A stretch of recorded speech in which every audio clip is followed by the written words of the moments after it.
Russia invades Ukraine. In the capital, helicopter attacks capture the airports and Russian troops are reportedly inbound. Ukraine is under attack by land, sea and air. The Russian invasion appears designed to decapitate the country and install a new regime. The loss of life and human suffering could be immense. Tonight, it is not only the Ukrainian borders that are being trampled over, but also the security in which we in Europe have lived our lives. For 70 years, no two major countries on this continent have gone to war on this scale. That era is now over. A dangerous new era is beginning, ushered in by Vladimir Putin. These people are running away from the Russian soldiers knocking at the doors of the capital. Running to any bus that will take them, always west. Now imagine doing this with your kids. Your whole past, present and future suddenly reduced to one suitcase and one burning question. Can you make it onto that bus? Where's this bus? Well, we are trying to get to Poland. Yeah, and fly from Poland, but to be honest, I can't see it happening. Yeah. So we don't have any buses to take us anywhere. Are you scared? I'm okay for now.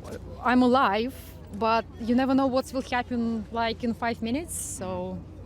Can you imagine living in a Ukraine run by one of Vladimir Putin's puppets? Oh, that's a disaster, of course, no. But that's what might happen. We hope no, but I don't know. I don't know what's gonna happen, to be honest. The throng is only heading in one direction, west, away from Russia towards Poland. One Ukrainian who is staying put is President Zelenskyy and his band of government brothers. He lists them one by one in his favorite selfie format before the obligatory battle cry, "Glory to Ukraine." Slava Ukraini.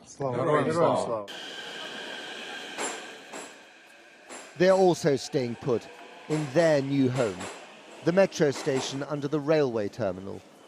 The citizens of Kyiv have traded the lockdowns of COVID for the subterranean lockdowns of war. Life in the bunker in 2022, as they wish the new commuters to the front line a good day at the office. Not over their heads, but straight into their hearts. Volunteers train at a checkpoint south of Dnipro, Ukraine's third city. Russian tanks are still 200 kilometers away, but the Ukrainians are digging trenches ready for the expected assault. The fact that President Zelenskyy has remained in Kiev despite the obvious risk has encouraged them. President Biden, he said, we can take you from Ukraine, but he's still in Ukraine, he protects with us. So it's very like, you know, we feel this together. So that's important to you, that President Zelenskyy has remained in Kiev? Yeah. Maria is 8 months pregnant. She's an organizer. Herself and her husband had saved up to decorate a room for the new arrival. Now, she's also an organised refugee. Fold-up chair for the walk that took hours, check. How do you feel about the prospect that your child won't be born or might not be born at home? Yeah. A lot of feelings, yeah.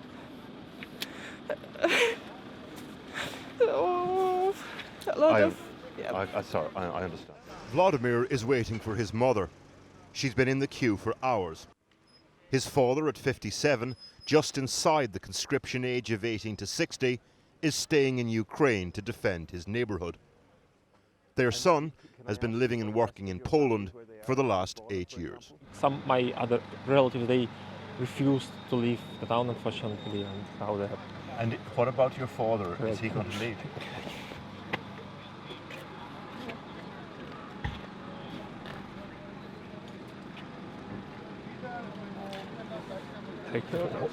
Are you okay?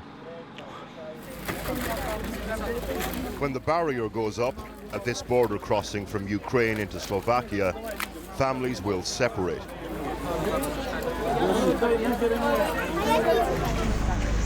Husbands and fathers will go back. Women and children will go ahead to safety. When the barrier goes up, about 50 people at a time will get through. Security at a price, separation. That's why everything goes quiet. Just before the barrier goes up. Victor has dementia. His wife needs to regularly remind him that there is a war back home, that they are now refugees. Their daughter, Anya, who brought them here, drops them off, then has to go back in.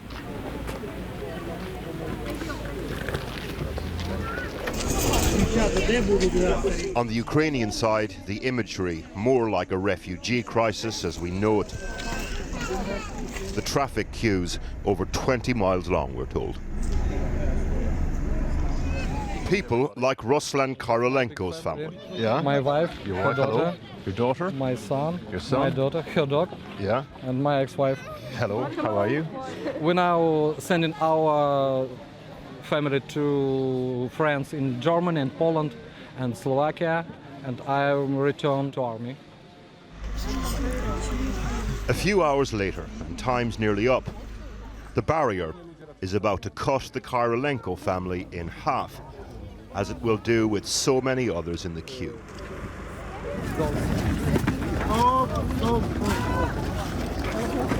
War does that.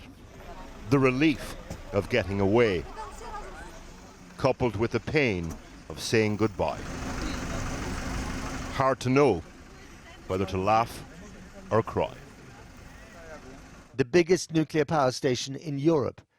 The silent security footage doesn't do the drama justice. A firefight around a nuclear reactor, the very definition of lunacy. A training facility was hit and the 4 reactors themselves remained unscathed. No excess radiation was detected.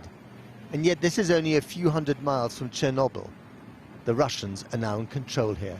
And that means they also control 1/4 of all the electricity in Ukraine. Предисловие. Всем известно, что означает слово «война».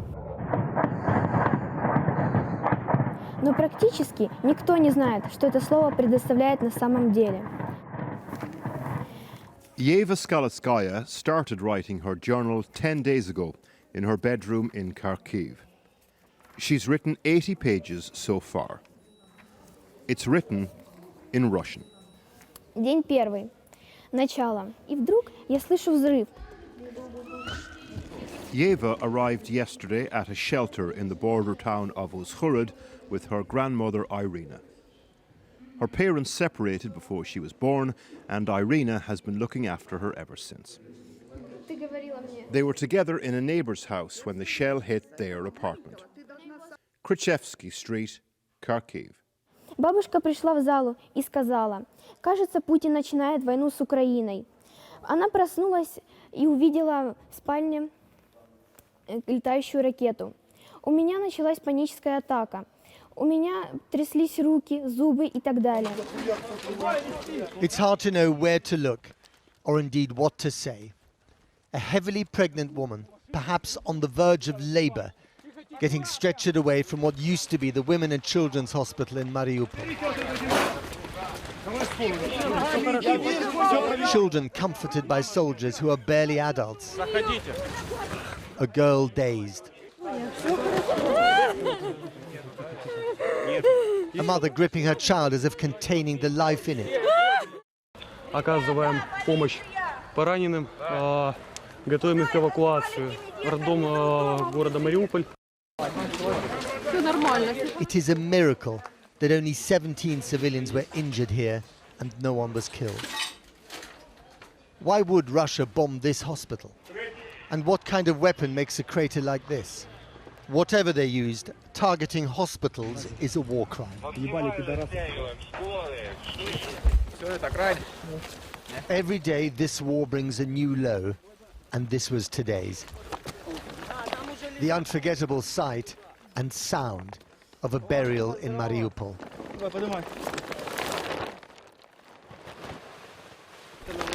Because of the constant shelling, there is no time or peace for anything more dignified. Remember, 15 days ago, these were all civilians living their lives in this once beautiful port city on the Sea of Azov. Now they're bundled into a hastily dug pit. 70 of them so far.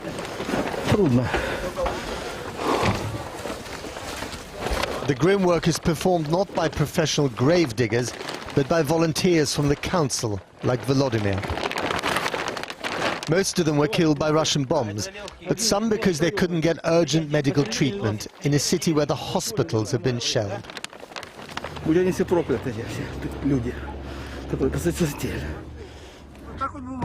Perhaps this is why the siege of Kyiv hasn't yet taken place. We don't know exactly what happened to the Russian soldiers in these tanks, how many died, how many were taken prisoner. But this is the sort of humiliation that Russian viewers will never get to see.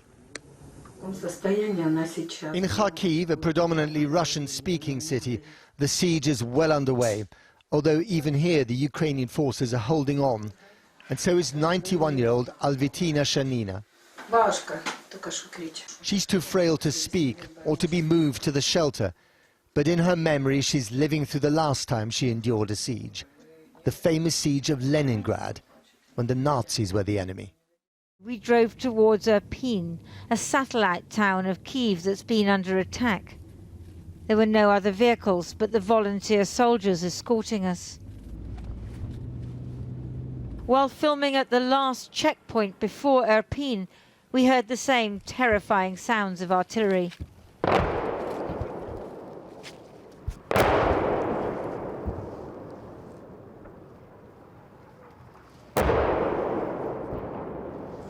This is what people who live here have to endure all the time, direct bombardment of residential areas.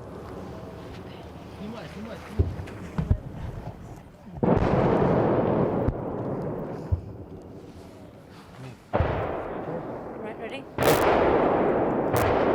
We're at the bridge leading into Irpin. There's been some incoming fire, not clear where exactly it's landed. And we just heard outgoing before that.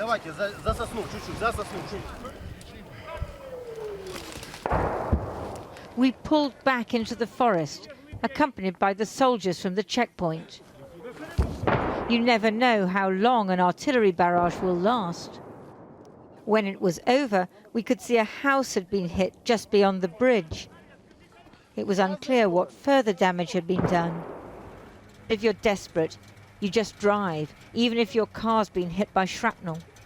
Anything to get away from the relentless bombardment, the cold, the scooping up of snow because there's no water, the hell that is Mariupol. Горят здания, люди вылазили на крышу, пускали знаки СОС, просили, чтобы спасали их детей, но спасать некому, пожарные службы, ничего не работало, воды в городе нет, тушить 9-этажное здание это нереально. По сути, города нет.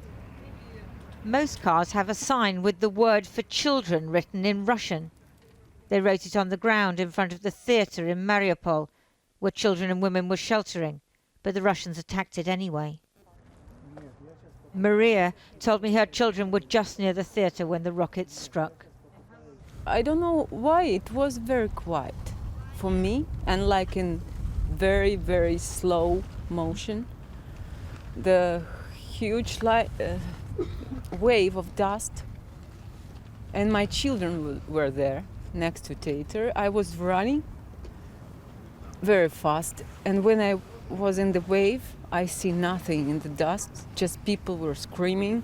The pieces of stone was around us, and I was yelled their names, and they answered.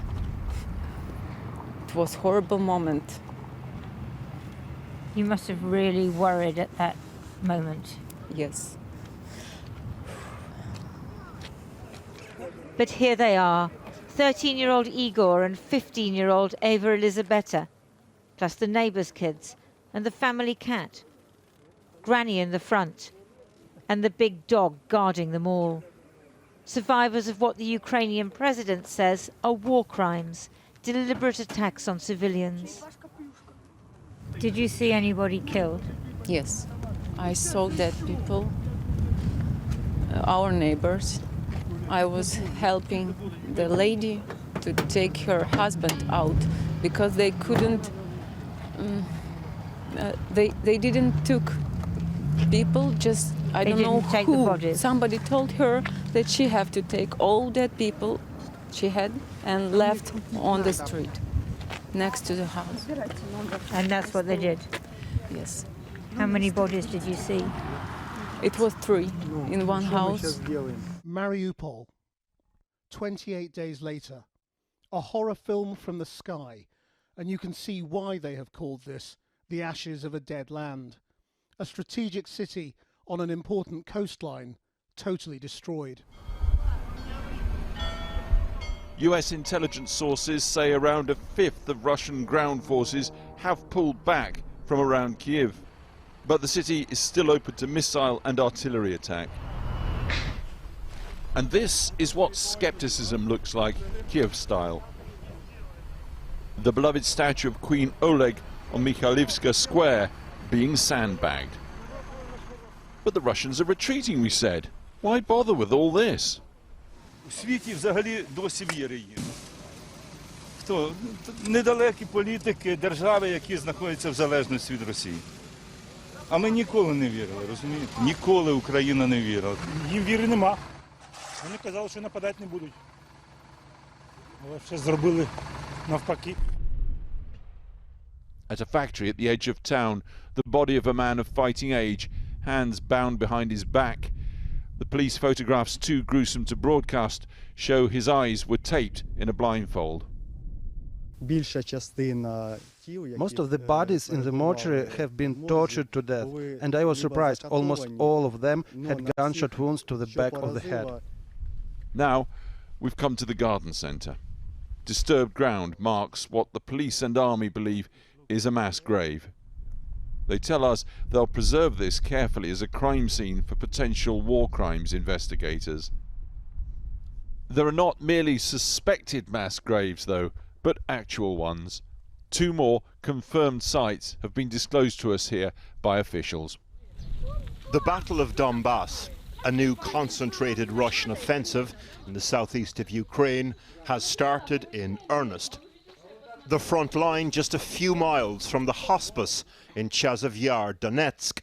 So this morning, the residents wait to be evacuated to a town in the west of Ukraine over 1,000 miles away. Residents like Maria, Luda, Sergei. Whatever about conditions here and end-of-life care in Donetsk, people like Gregory were at least cared for by the staff saying goodbye.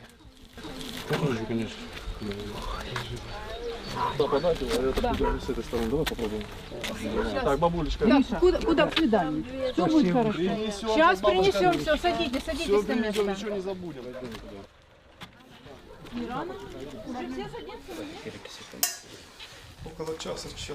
Removing shrapnel is a delicate task.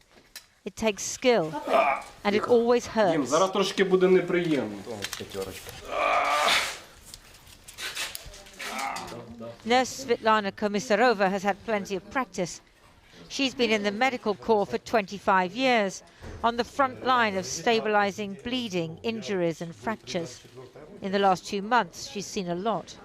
Це поранення, які є найчастіше, бо це кінцівки.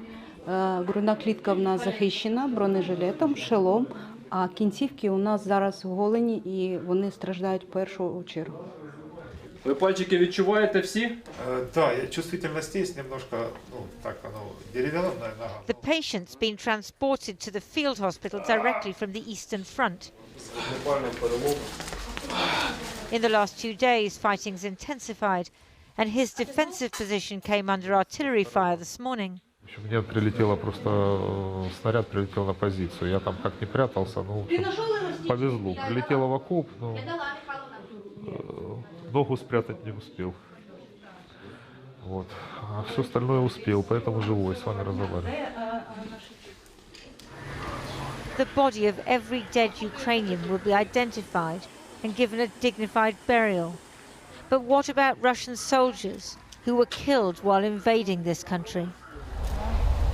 In the nearby village of Vasilivka, they're starting to patch up houses wrecked by Russian artillery. Trees are in blossom. It's possible, just possible, to think of life resuming. But a military forensic team has been called out to the woods to exhume a body. A strong smell of death has been pervading the area, and local dogs found the source. Carefully, they move the earth around the body. The grave is shallow. Soon it's clear that this is a Russian soldier in his uniform. The procedures for identification are followed.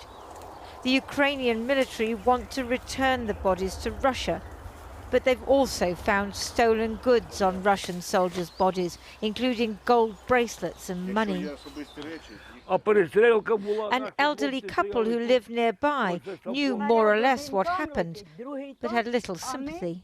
Оцілів людей, його вбили коло магазина, навірно, свої ж. І там коло магазина його кинули, щось на його накинули, там плащ-палатку чи що, і він лежав.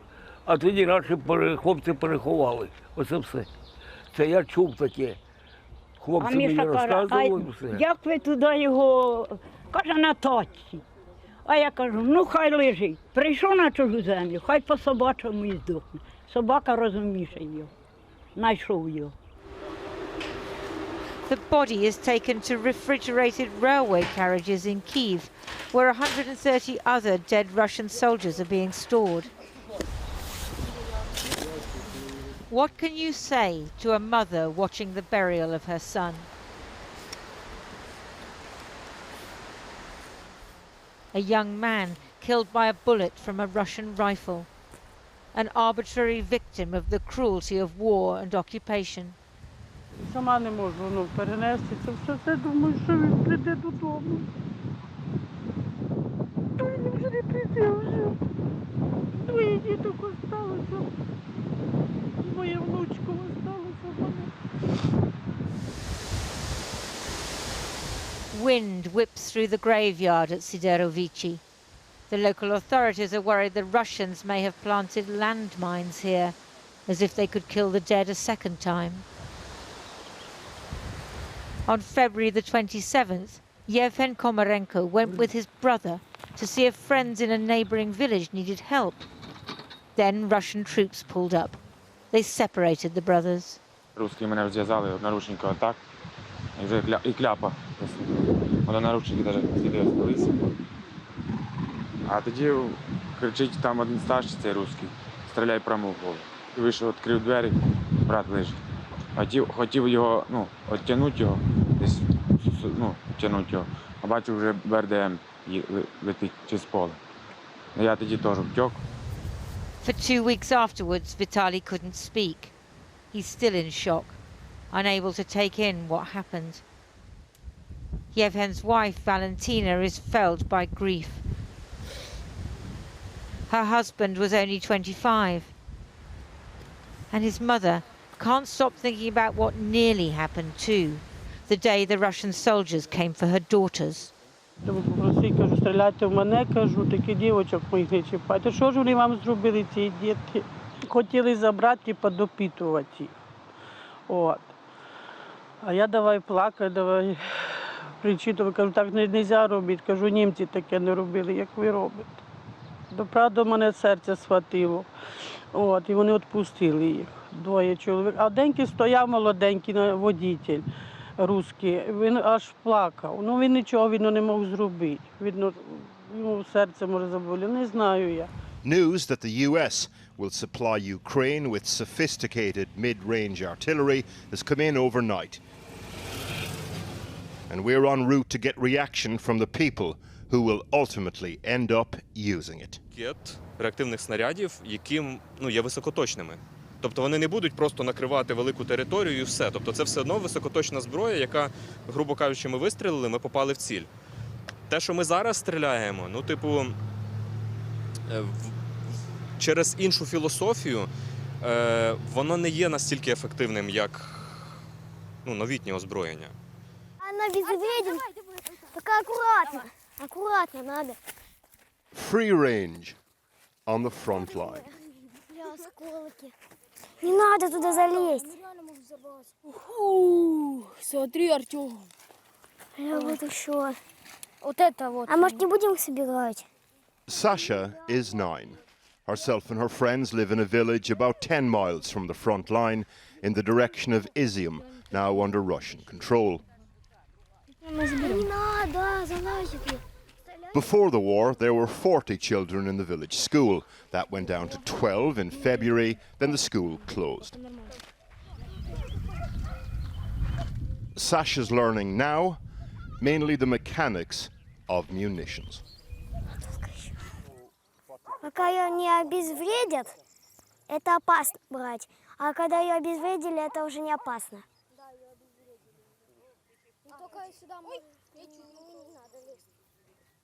Ну туда не надо лезть.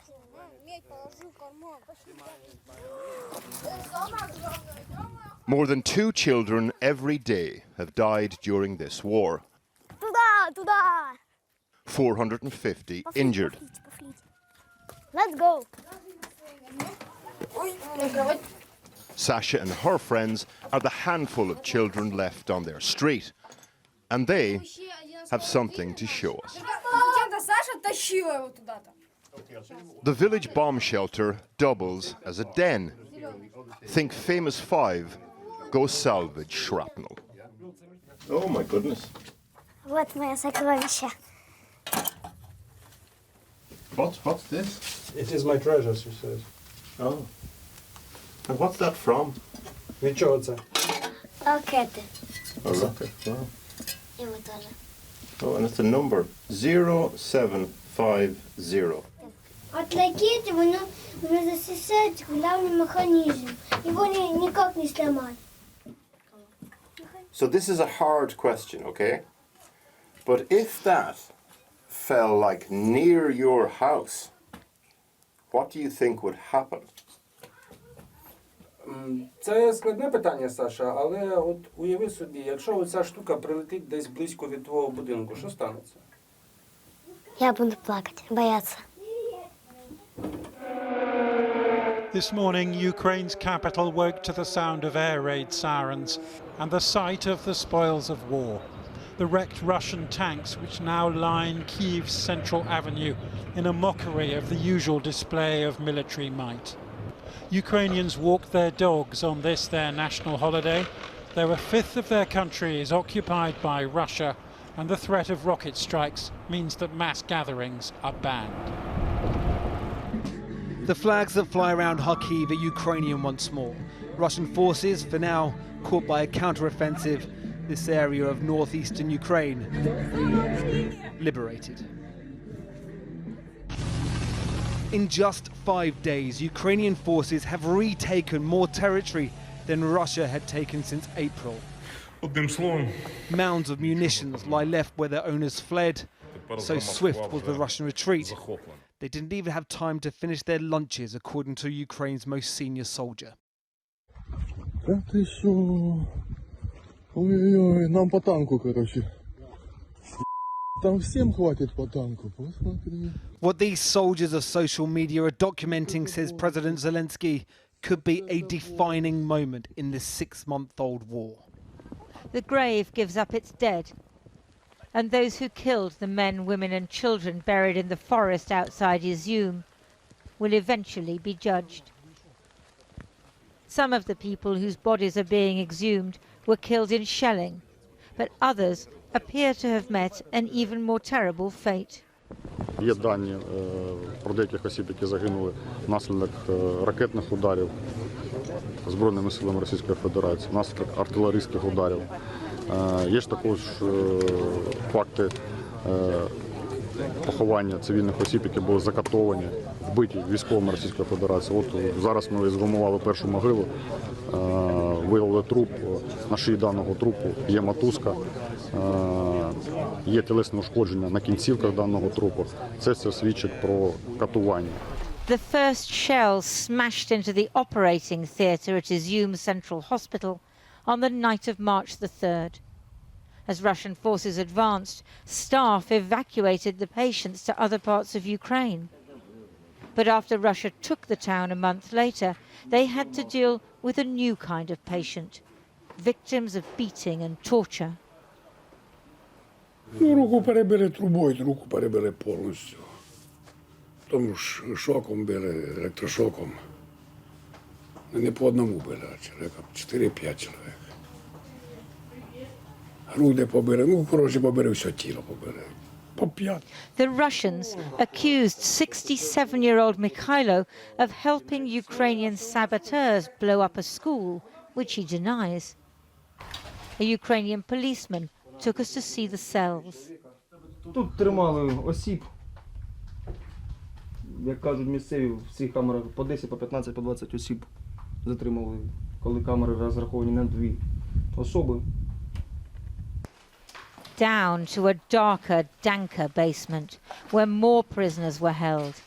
Mainly men, but also a few women, sometimes for weeks on end, in appalling, insanitary conditions. The broken buildings of Exhuming are home to those who've been left with broken bodies and broken minds. Я 5 дней там был, все 5 дней меня били. Каской по голове, лупили какой-то битой по пяткам, не знаю чем. Ну, ребра были, 2 ребра поломанных было. Плясали на мне, там был. He fell on the hard concrete floor. They wanted information about weapons and troop movements, but he had none. Alexander is haunted by what he endured in the police station. After release and hospital treatment, he was captured again and only freed by Ukrainian soldiers when they retook Exhuming. Я плакал. Я плакал, потому что я уже сам с собой попрощался. Я думал, все. At Yatskivka, the autumn rain has beaten the tracks of Russian tanks into the mud, a mire into which Russia's military ambitions are sinking. A Russian artillery gun lies at the roadside. How terrifying it must have been for the few civilians who remained and were caught in the middle of the artillery duel. Now they're collecting humanitarian aid, trying to work out how they'll get through the winter. Jubilant Ukrainian soldiers say that all they see of the Russian troops is their bodies or their backs. Вони вже біжать. Біжать тільки, я не знаю, де вони зупиняться, чи на границі Росії, чи в Москві, один Бог знає. Але як будуть бігти вони? Вони так біжать, що ми їх не можемо догнати. Як ми можемо воювати, як вони втікають? Waking up the day after his 70th birthday, this wasn't the news Vladimir Putin wanted. The Kerch Bridge, his pet project which linked the annexed Crimea to the Russian mainland, lies partially in ruin. The rail section charred, the road to Russia now detours into the water. Freedom Square, Kherson city, living up to its name. A woman soldier hoisted onto shoulders. The chant, ZSU, Ukrainian Armed Forces, over and over again. Another one of the Ukrainian troops takes the selfie of a lifetime. Someone in the crowd wipes a tear away. Another sums it all up in 3 words. Kherson is Ukraine. 3 words that translate into this: the biggest Russian loss since their withdrawal from Kyiv at the start of the war, and a moment of acute embarrassment for Vladimir Putin. 142-й центр прилітає з Херсона! A member of the Ukrainian Special Forces, the ones working secretly inside the city for days now, sends greetings from the city centre, complete with watermelon in hand, the region's signature fruit and stuff of a million memes.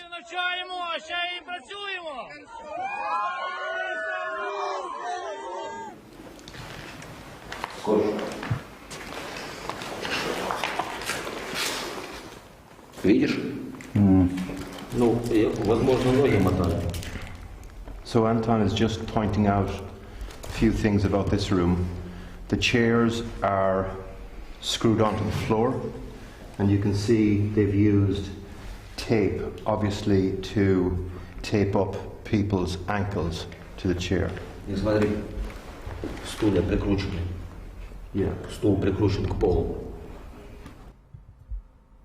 the chairs may have been secured. This device is a wind-up generator for charging old Soviet Army field phones, here used to electrocute detainees. When you're standing in a room like this and you think about what happened to your fellow Ukrainians in a room like this, how do you feel? Лють. Fury. Fury.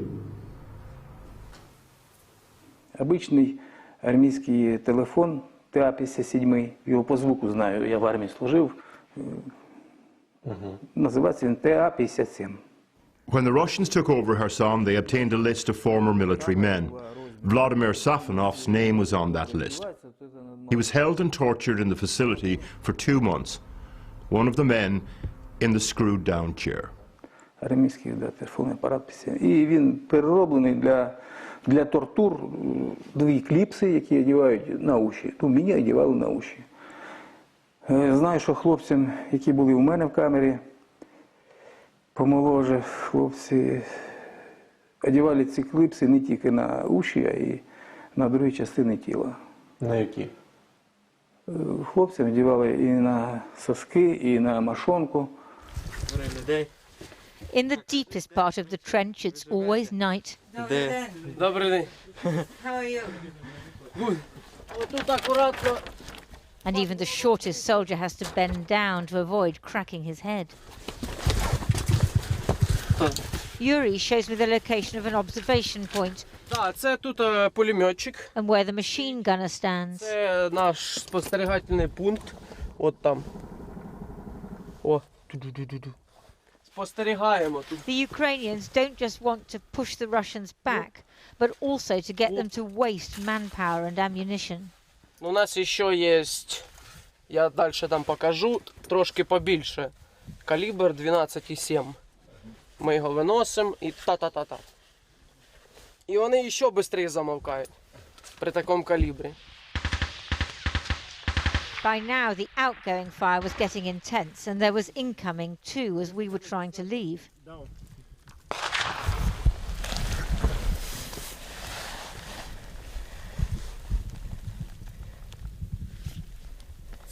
We've just heard sniper fire overhead.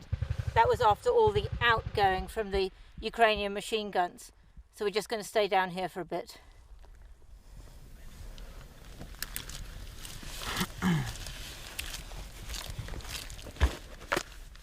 Пасе. Він тільки що тут. А ну давай вліво тут, накрий їх пулеметом, пожалуйста. І з ДШК може туди поработати. Коротше, тільки що йшов. І якраз отут він дивиться сюди. So we wait. Listening.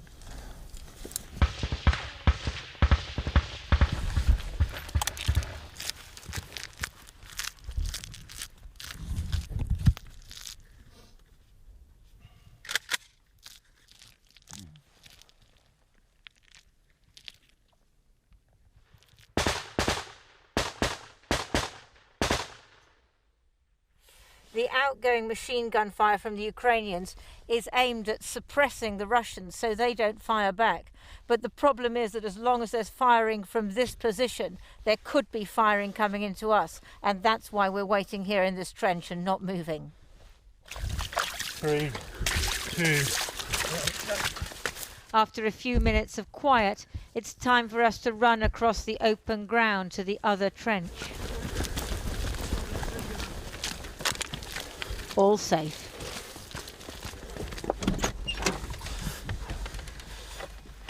And now, down into the safety of the soldiers' sleeping quarters, which are warm and cosy, a necessity, not a luxury, because they need to keep kit dry.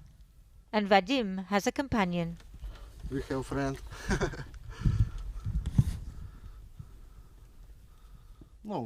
Olyenka, the kitten, is just 2 months old.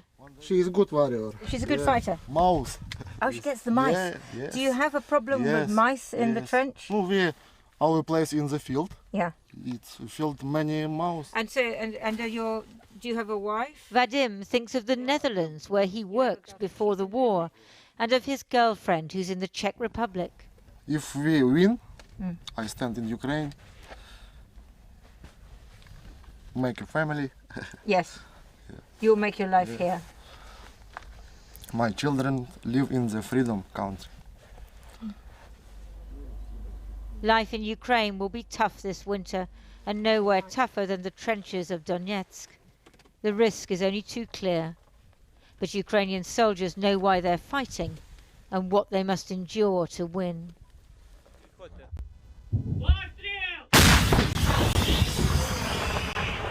Artillery fire echoes across the fields of Donetsk day and night. From the Ukrainian side, thousands of shells a day aimed at Russian positions, these towards Bakhmut. Останнім часом нібито відступають, поки що наші наступають.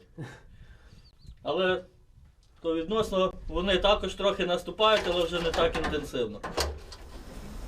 A couple of 100 meters away, the battery commander from the 24th King Danilo Brigade is coordinating as drone operators identify targets. Досить часто ніби від інтенсивності стрільби зношуються стволи, і у нас машин поки що хватає в підрозділі.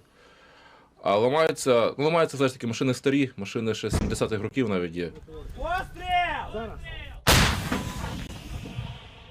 Now the gun's fired, obviously there's a danger that the Russians will fire back, so we're not going to hang around too long. This is one of several artillery pieces that we've seen around here. It's old-style Soviet, but there's plenty of the new American guns here as well. Down the road, a unit from another brigade has an M777 howitzer supplied by the Pentagon. The commander writes messages on the shells. This one's for the innocents who've been killed. Burn in hell. The problem is that high-tech weapons like this one are wearing out from overuse. Попадаємо з нею з другого снаряду. Був вже один випадок, що з першого снаряду в ціль. Досить непогано. Дуже ніжно в обслуговуванні, дуже багато механізмів різних. Будемо надіятися, що будуть допомагати з запчастинами. As yet, there's no maintenance capacity in Ukraine, so American-supplied artillery guns have to go to Poland for repair. The Ukrainians call them ochi, eyes. But in this war, drones are far more than that. Every war is a war of technologies, and we see it right now on a front line. This war, we call it the war of drones. If every unit have a couple of drones in our army, we will win this war. A small Chinese consumer drone for spotting the enemy can cost less than £500 on the internet. And once you've mastered it, you can move on to other, more lethal versions.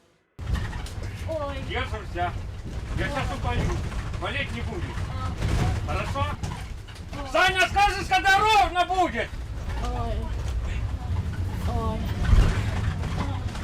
Саня, мне сейчас надо уколоть!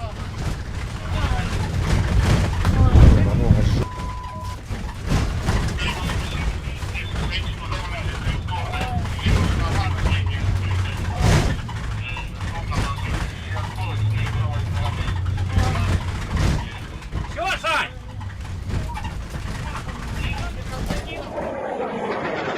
This is what a Russian cruise missile looks and sounds like. And this is the sound of the Ukrainian army intercepting it.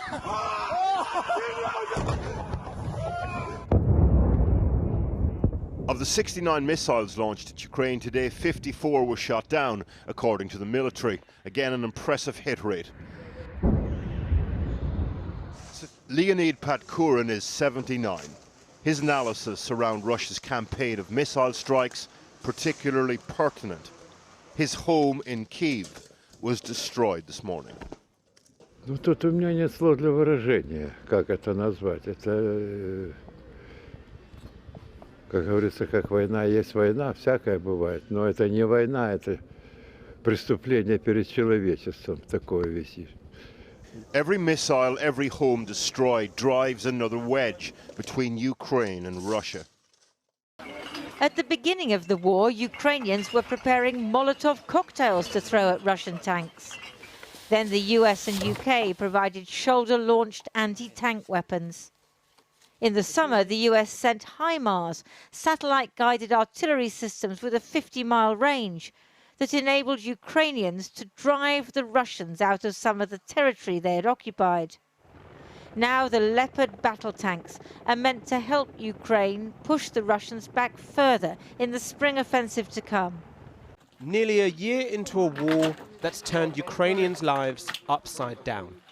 A wave of Russian attacks descended across the country this morning, from here in Zaporizhia and Ukraine's east to major cities further afield in Kyiv, Lviv and the capital.